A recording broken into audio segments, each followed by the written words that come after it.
تعال اقول لك بقى ازاي تبقى لعيب كوره في نادي الزمالك في 3 ثواني. الموضوع في منتهى البساطه، مش محتاج اصلا ان انت حتى تلعب كوره. هو الموضوع بيبتدي من ورا، من اول حارس المرمى. انت مش هتبقى بتعرف تصد ولا حاجه، بس انت هتقعد تلعن الظروف وتلعن الايام وتلعن الدفاع. هتعمل كل حاجه غير ان انت تقف جول.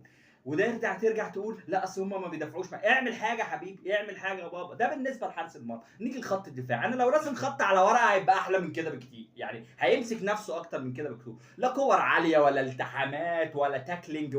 الولد بيتزحلق والولد عدى بالكره وجاب جون بعدها بربع ساعه. انت عندك لاج يا ابني؟ هو النت بطيء عندك؟ انا عايز افهم.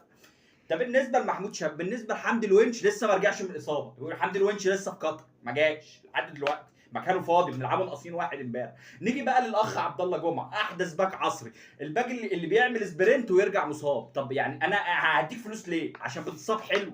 الخلفيه بتاعتك جميله. اقنعني انت وانا هدي وانا موافق معاك.